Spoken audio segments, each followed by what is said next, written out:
The lines were long. Security ripped the overly stuffed bag open and clothes went everywhere.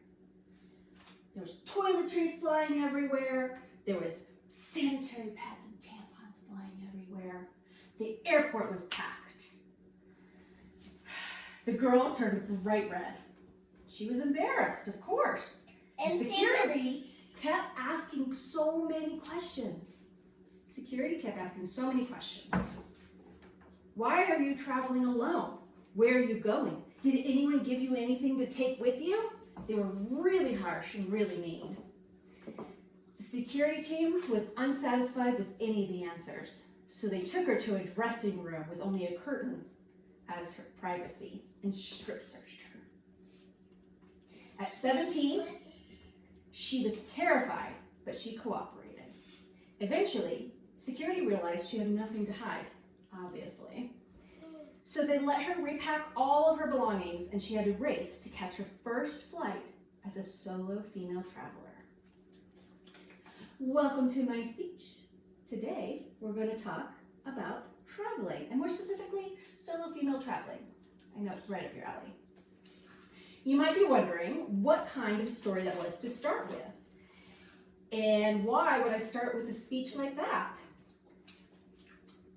That is my story. And despite the rocky start, I went on to travel to almost 50 countries around the world. Today I'm here to inform you about the risks and rewards of solo travel, and more specifically, solo female travel. We're going to talk about why everyone should travel, why everyone should travel solo at least once in their life, and some of the risks, but why I think they're always worth it. I believe everyone should travel.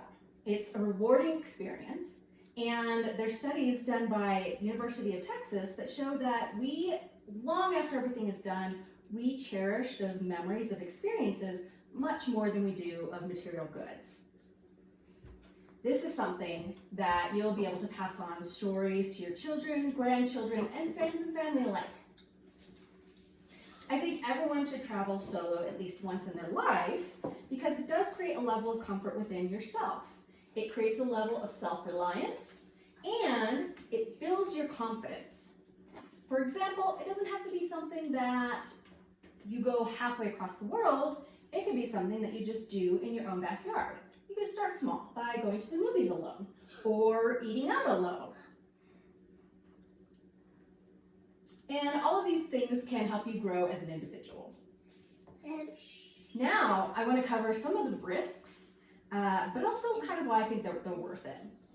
I think one of the things to keep in mind with risks is that these are the types of things that can happen almost anywhere. They're not city-specific or worldwide specific. They are even in your backyard. So especially as a woman, we often come across instances where articles will warn us never to travel alone because of harassment or theft or personal safety.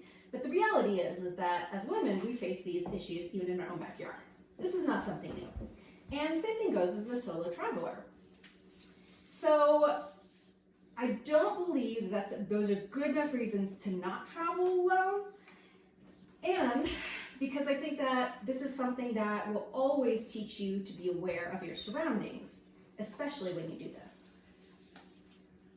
So today, I have informed you about the risks and rewards of solo travel. And we talked a lot about why everyone should take that step out and travel, and why everyone should travel solo at least once in their life. And what some of those risks may be, but why you shouldn't let it stop you.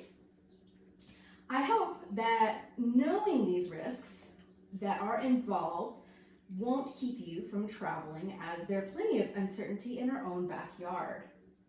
I hope you get to see the beauty in the world, and one day, I hope you find yourself braving it alone and realizing just how resilient, resourceful, and capable you are. Thank you.